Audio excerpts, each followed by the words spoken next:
جدید خلاصۃ القرآن پارہ نمبر 5 محرمات۔ چوتھے پارے کے آخر میں ان عورتوں کا ذکر تھا جن سے نکاح کرنا حرام ہے۔ پانچویں پارے کے شروع میں اسی بحث کو مکمل کرتے ہوئے فرمایا گیا کہ ان محرمات کے سوا دوسری عورتیں تمہارے لیے حلال ہے۔ اس طرح سے یہ مال خرچ کر کے ان سے نکاح کر لو، بشرط یہ کہ نکاح سے مقصود عفت قائم رکھنا ہو، نہ کہ شہوت رانی۔ تو جن عورتوں سے تم فائدہ حاصل کر سکو ان کا مہر مقرر کیا ہوا ادا کر دو۔ یہ جو آخری الفاظ ہیں کہ جن عورتوں سے تم فائدہ حاصل کرو، ان الفاظ سے بعض حضرات متعہ کے جواز پر استدلال کرتے ہیں، مگر یہ استدلال باطل ہے۔ اس آیت میں نکاح شرعی کا ذکر ہے، متعہ کا ذکر نہیں ہے۔ اس میں شک نہیں کہ زمانے جاہلیت میں متعہ کا رواج تھا، کیونکہ اسلام کے احکام بتدریج نازل ہوئے ہیں، اس کی ابتدا اسلام میں یہ رواج باقی رہا، لیکن بعد میں واضح طور پر اس کی حرمت کا اعلان کر دیا گیا۔ ابن ماجہ میں ہے کہ حضور اکرم صلی اللہ علیہ وسلم نے فرمایا، اے لوگو، میں نے تمہیں متعہ کی اجازت دی تھی، لیکن اب اللہ نے اسے قیامت تک کے لیے حرام کر دیا ہے۔ اس کے علاوہ جو ہے مضامین اس بارے میں آئے ہیں وہ درج ذیل ہیں۔ نمبر 1، گھر کا نظام۔ تیسرے رکوع میں گھر کے نظام کو درست رکھنے کے لیے چند بنیادی ہدایت دی گئی ہیں۔ پہلی ہدایت تو یہ دی گئی کہ گھر میں حاکمیت اور ذمہ دار ہونے کا درجہ مرد کو حاصل ہوگا، کیونکہ جس جماعت اور جس گھر کا کوئی سربراہ نہ ہو اسے انتشار اور افتراق سے کوئی نہیں بچا سکتا۔ اس سربراہی کا یہ مطلب نہیں کہ مرد کو آقا اور عورت کو لونڈی کا درجہ دے دیا جائے، بلکہ ان کا باہمی تعلق ایسے ہوگا جیسے راعی اور رعیت کا ہوتا ہے۔ دوسری ہدایت یہ دی گئی کہ اگر عورت اکھڑ مزاج، نافرمان اور سرکش ہو تو اسے راہ راست پر لانے کے لیے 3 تدبیریں اختیار کی جا سکتی ہیں۔ پہلی تدبیر یہ کہ اسے سمجھایا جائے اور سرکشی کے برے نتائج سے خبردار کیا جائے۔ اگر واعظ و نصیحت اس پر اثر نہ کرے تو دوسری تدبیر یہ ہے کہ اس کا بستر الگ کر دیا جائے اور اس سے کنارہ کشی اختیار کر لی جائے۔ اگر پھر بھی وہ نہ سمجھے تو انتہائی اقدام کے طور پر اور واقعی سرکشی اور بے راہ روی کی صورت میں حد کے اندر رہتے ہوئے اس کی پٹائی بھی لگائی جا سکتی ہے۔ یہاں یہ بات ذہن نشین کر لینا مناسب ہوگا کہ قرآن کے مخاطب ہر قسم کے لوگ ہیں، شہری بھی، دیہاتی بھی، جنگلی بھی، صحرائی بھی، شریف الطبع بھی اور اکھڑ مزاج بھی، با کردار بھی اور بد کردار بھی۔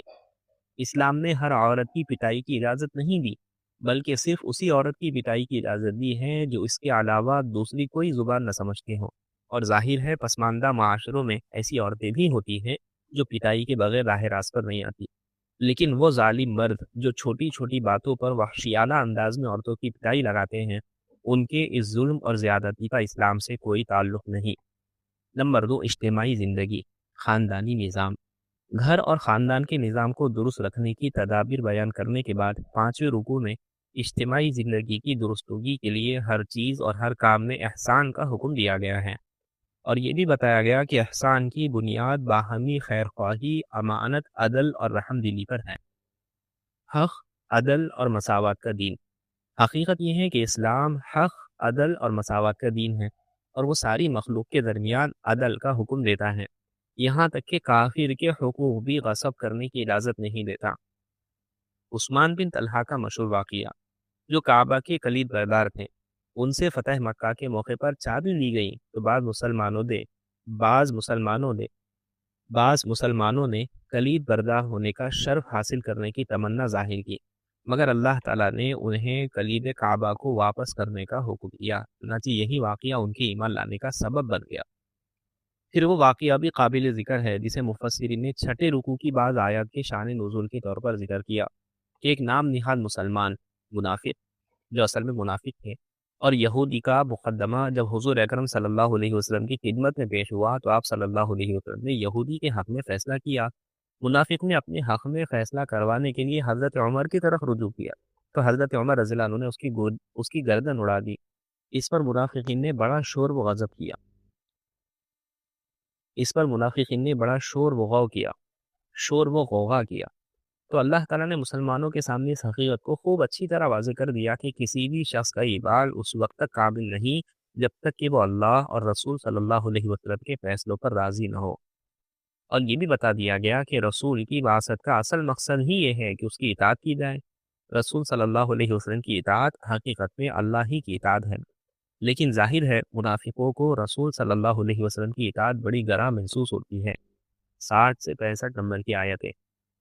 نمبر 2، جہاد و قتال۔ اس کے بعد 7ویں رکوع میں پہلے تو مسلمانوں کو جہاد اور قتال کی تیاری کا حکم دیا گیا ہے، اور یہ کہ اپنی نیت خالص رکھیں اور صرف اللہ کی رضا اور دین کی سربلندی کے لیے جنگ کریں۔ جہاد کی ترغیب۔ پھر بڑے جذباتی انداز میں انہیں جہاد کی ترغیب دی گئی ہے کہ تم آخر جہاد کیوں نہیں کرتے، جبکہ صورت یہ ہے کہ ظلم و ستم کی چکی میں پسنے والے کمزور مرد اور خواتین اور بچے اللہ کے سامنے ہاتھ پھیلا پھیلا کر دعائیں کرتے ہیں کہ اے ہمارے رب، تو ہمیں اس بستی سے نکال دے جہاں کے لوگ بڑے ظالم ہیں، اور اے اللہ، تو کسی کو ہمارا مددگار بنا کر بھیج دیں۔ 75 نمبر کی آیت ہے۔ چونکہ عام طور پر موت کا خوف جہاد کے میدان میں نکلنے سے ایک بڑی رکاوٹ بنتا ہے، اس لیے فرمایا گیا کہ موت تو کہیں بھی آ سکتی ہے، گھر میں بھی اور مضبوط قلعوں میں بھی۔ نہ جہاد میں نکلنا موت کو یقینی بناتا ہے اور نہ ہی گھر میں رہنا زندگی کے تحفظ کی ضمانت ہے۔ 78 نمبر کی آیت۔ نمبر 4، منافقین کی سازشیں۔ جہاد و قتال کی ترغیب کے بعد مسلمانوں کو منافقین کی تدبیروں اور سازشوں سے چوکنا رہنے کا حکم دیا گیا۔ یہ وہ سنگ دل گروہ ہے جس نے اسلام کا جامع زیب تن کر کے ہمیشہ اسلام اور مسلمانوں کو نقصان پہنچایا۔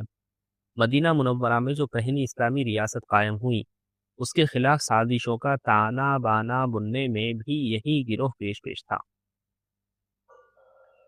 مسلمان ان حربہ نصیبوں کے بارے میں فیصلہ کرنے میں متردد تھے کہ سورہ نساء کا وہ حصہ نازل ہو گیا جس میں ان کی ذلت آمیز حرکتوں، خفیہ منصوبہ بندیوں اور بغض و حسد پر مبنی کارروائیوں کا پول کھول دیا گیا، اور ان کے بارے میں واضح فیصلہ سنا دیا گیا کہ ان کا اسلام اور مسلمانوں سے کوئی تعلق نہیں، تاکہ اہل ایمان اور اہل نفاق کے درمیان حد فاصل قائم ہو جائے اور مسلمان منافقوں کے بارے میں ایک آواز ہو جائے اور ان کے درمیان کوئی اختلاف باقی نہ رہے۔ باری تعالیٰ کے حاکمانہ بیان کا انداز ملاحظہ فرمائیے۔ ارشاد ہوتا ہے، تمہیں کیا ہو گیا ہے کہ تم منافقوں کے بارے میں دو گروہ ہو رہے ہو، اور اللہ نے ان کو ان کی حرکتوں کی وجہ سے الٹ دیا ہے۔ 88 نمبر کی آیت ہے۔ یعنی اے مسلمانوں، تم منافقوں کے بارے میں دو گروہوں میں کیوں تقسیم ہو گئے ہو؟ ایک گروہ کہتا ہے انہیں قتل کرنا چاہیے کیونکہ وہ ہمارے دشمن ہیں، دوسرا گروہ کہتا ہے ان کے بارے میں نرم پہلو اختیار کرنا چاہیے کیونکہ وہ ہمارے دینی بھائی ہیں، جبکہ اللہ تعالیٰ نے انہیں ان کے نفاق اور معصیت کی وجہ سے کفر کی طرف واپس لوٹا دیا ہے۔ اس کے بعد ان کی حقیقت سے پردہ چاک کرتے ہوئے فرمایا گیا، وہ منافق یہ چاہتے ہیں جیسے وہ خود کافر ہے تم بھی کافر بن جاؤ، پھر تم دونوں برابر ہو جاؤ، پھر ان میں سے کسی کو دوست نہ بناؤ جب تک کہ وہ اللہ کی راہ میں ہجرت نہ کریں، بس اگر وہ اعراض کریں تو انہیں پکڑو اور جہاں بھی پاؤ انہیں قتل کرو، اور وہ کسی کو رفیق اور مددگار نہ ٹھہراؤ۔ 90 نمبر کی آیت ہے۔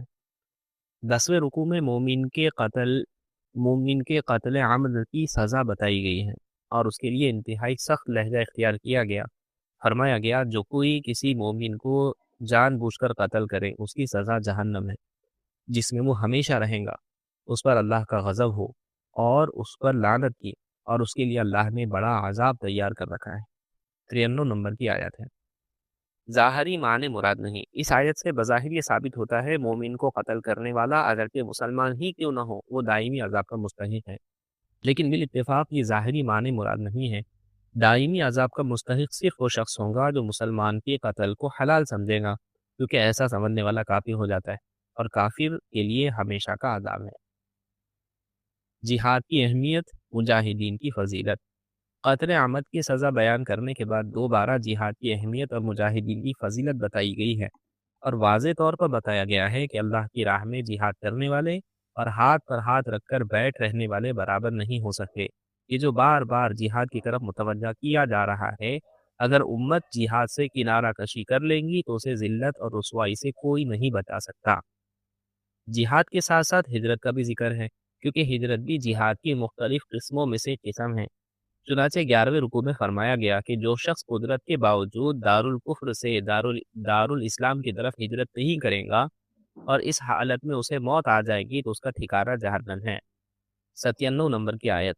بعض روایت میں ہے جب آیات ہجرت نازل ہوئی تو حضرت حمزہ بن قیس رضی اللہ عنہ جو کہ سخت علیل تھے وہ پریشان ہو گئے، چلنے پھرنے کے قابل تو تھے نہیں، اپنے بیٹوں سے کہا مجھے چارپائی پر ڈال کر مدینہ منورہ لے چلو، میں مکہ میں ایک رات بھی نہیں گزاروں گا۔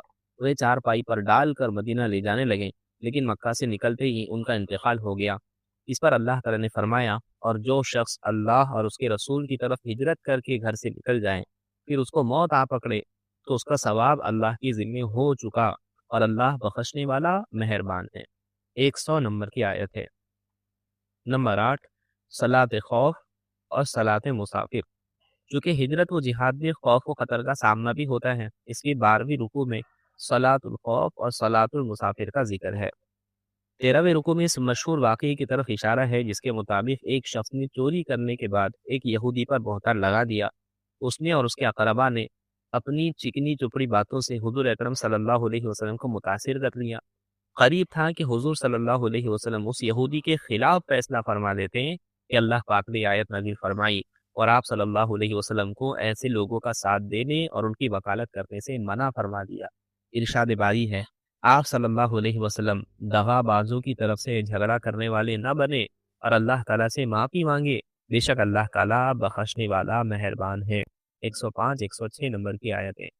یہ آیات اور یہ واقعہ عدل و انصاف کی تاریخ میں سنہرے حروف سے لکھے جانے کے قابل ہیں کہ ایک یہودی اور مسلمان جو منافق تھا اس کے تنازع میں جب آپ صلی اللہ علیہ وسلم کا میلان مسلمان کی طرف ہوا تو اس پر اللہ تعالیٰ کی طرف سے آپ صلی اللہ علیہ وسلم کو نصیب تنبیہ کی گئی، بلکہ اس تنبیہ کا قیامت تک کے لیے قرآن میں ذکر کر دیا گیا۔ ان آیت کے نزول کے بعد یہ شخص جس نے چوری کی تھی مکہ بھاگ گیا اور مرتد ہو گیا۔ اس لیے 15ویں رکوع میں بتایا گیا کہ اللہ کے نزدیک سب سے بڑا جرم کفر و شرک ہے، اور جس کا کفر و شرک پر انتقال ہو جائے اس کی مغفرت کی کوئی صورت نہیں۔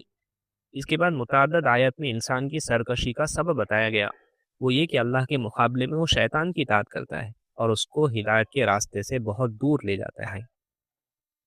وہ یہ کہ اللہ کے مقابلے میں شیطان کی اطاعت کرتا ہے اور وہ یعنی شیطان اس کو ہدایت کے راستے سے بہت دور لے جاتا ہے۔ نمبر 10، ابراہیم علیہ السلام کی اتباع۔ پھر ابو الانبیاء حضرت ابراہیم خلیل علیہ السلام کا تذکرہ ہے، اور یہ کہ ہدایت اسی کو ملے گی جو ان کے راستے کی اتباع کرے گا۔ نمبر 11، میاں بیوی کا اختلاف۔ 16ویں رکوع میں دوبارہ عورتوں کا تذکرہ ہے جس میں ان پر ظلم کرنے اور ان کے حقوق غصب کرنے سے منع کیا گیا، اور یہ کہ اگر میاں بیوی کے درمیان اختلاف ہو جائے تو انہیں آپس میں صلح کر لینی چاہیے کہ صلح ہی سب سے اچھا راستہ ہے۔ نمبر 10، منافقین کو عذاب کی وعید۔